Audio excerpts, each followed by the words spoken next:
G'day, Bomber fans. Wednesday night footy, get keen. We love Wednesday night footy. It brings me back to COVID, actually. Remember when there was a game on every day and all the games were shocking? That's the vibe I'm getting here. But actually, you know what? No, I take it back. I was looking, to the future with this game with a bit of dread a few weeks ago. But now with what happened on the weekend with Gold Coast and their, I guess the risk they're at now, there's a bit here. This is now a game of footy that people are going to tune into. If Gold Coast, if they lose, they're out of the 8. They don't play finals if they lose this game. So the Bombers, the injury-plagued Dons, have the chance to do the funniest thing in a long, long time. The meme it would be if we beat the Suns and kick them out of finals. So yeah, this is going to be a goofy one. Let's talk about it. But first, some votes from the Carlton match. Votes with no tally. I'll reveal that in another video. I think everyone knows kind of what way the count is tracking. Zach Merritt got a bunch more votes. 5, equal with Kako, who you guys loved. He gets his most votes in an AFL game so far. Angus Clark got 1 from me. His twin Mason Redmond got 1 from you. And Todd Goldstein got even more love on the role player count. He is storming home for that prestigious award. But yeah, those are the votes. Keep it up. Alrighty, Essendon and Gold Coast, the bottom 4 Bombers up against the Suns, who have absolutely everything on the line. The equation is really simple here.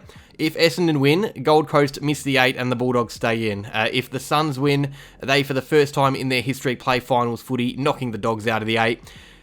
I want you guys to think back to 2024, round 22. Essendon face the Suns. We need a win to keep our season alive, keep finals hopes alive, and we go down after the siren to Mac Andrew. It all but ended our finals hopes that year.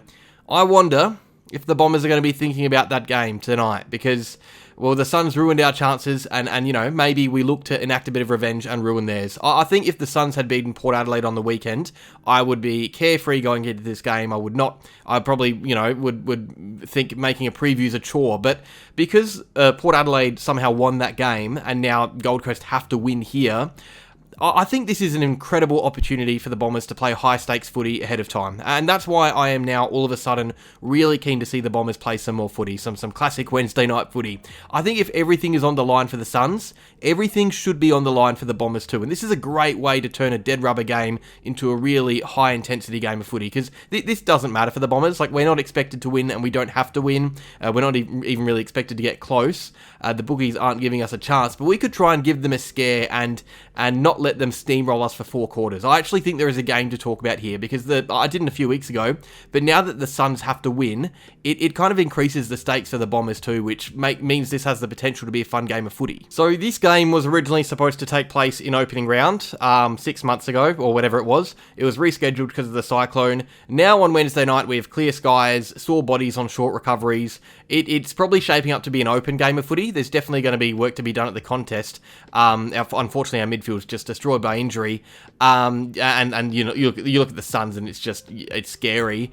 But it's not like you have to contain them to win games. I would love for Durham to be, or Durham is back in the side, to make it a bit more even there with the bodies of Rowell and Miller and Anderson. Because if you can limit the amount of first possessions the Suns get in the engine room, it does make it a lot easier to score against them. They're really slick at moving the footy from back half to forward half. They're going to cut us up with a bit of their transition work. So if we were conceding to that, which we inevitably will, while also losing the midfield battle badly, we're probably going to get spanked. Realistically, we know how the game's probably going to go. Now, if we're in it, it's because of serious and proper heat and effort around dangerous areas where the footy lies. We not only have to be really good at the contest, but our defence would have to play out of its skin to contain the forwards, and we would really have to take all our chances. We'd have to be ultra efficient to do damage on the scoreboard when we have our chances. I think the more interesting thing to chat about in this game, though, is not the way we're going to win it and not the way it's going to play out, but the narratives it's going to create for the Essendon Football Club. So the win is, I don't care at all about it. I mean, it's kind of in the background a bit, the result for me. I think if anything, this game is a really good foundation to play relevant footy, because there's nothing worse than a boring, dead rubber game. That's what we got against Carlton.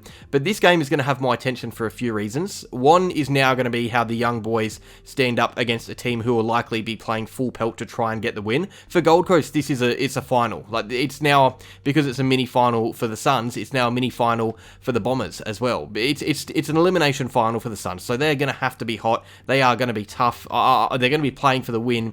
I am fascinated to see how some of our kids deal with that, especially after the game on Thursday, which was a bit of a fizzer, let's be real. So I'm keen to see Clark and Ewan and Roberts, these tough kids, and see how they stand up against senior bodies who are going at, finals-paced footy. I'm keen to see how Kako stacks up in the guts against the best. It's a real test for some of these younger guys. Obviously, Geelong and the Bulldogs games were too, but this is the first one I can think of all year where the team we're playing will be playing as if they really desperately have to win, because they do. Like that's the equation for them. So it's going to be fun to see that, because there are clearly levels in the AFL. Like, you play harder footy in finals, and the Suns are a much better team than us, but there is always the possibility that a lowly team rises to the level of their opponent and matches them in certain aspects of the game. I don't think we're going to be battling it out a tight match or anything, but I'm going to be looking out for patches and periods of play and kind of assessing what the vibe is when we're not being overrun. I think there's going to be stages of the game where they're just too much for us. Like, we're going to get spanked in periods, and that's expected.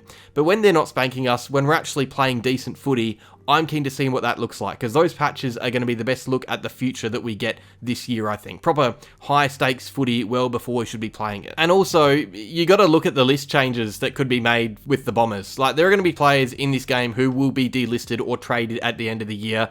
There are a solid, I think, 5 to 10 players lining up who will be playing for their careers out there.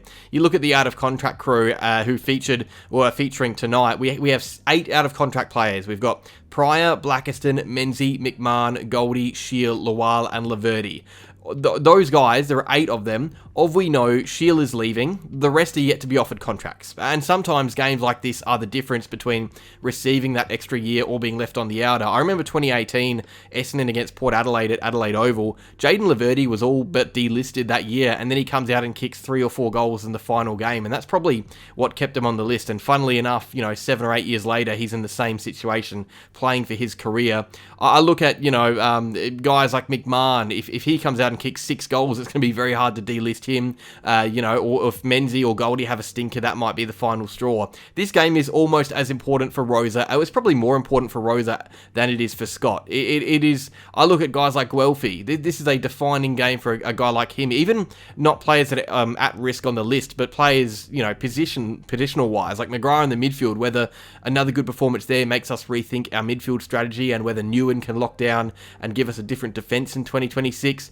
A game like this late in the year with high stakes can really shape a team going forward, not only in terms of morale and quality, but in terms of structure. So we may look back on this game next year and talk about it when we discuss McGrath in the midfield if he's there, or Guelphy's spot on the list, whether we get to see more of Roberts in the midfield. That's something I've been saying for a little while, and we did see a bit of it against Carlton. There's really a lot to go over with our team and our squad, a lot for Rosa and Scott to kind of unlock together, and late in 2025 we've seen specific games change the way we look. Kako's first game in the midfield, Blackiston down back. This may be the same. This could be a bit of a trial of sorts. Magnets getting thrown around to see what sticks, what Scott likes going forward. That is the silver lining about our situation, because these free hit games really have given us more positional flexibility for the future. And overall, I do just want to see some good footy played. This is the last time we play for a while. This season has come and gone rapidly.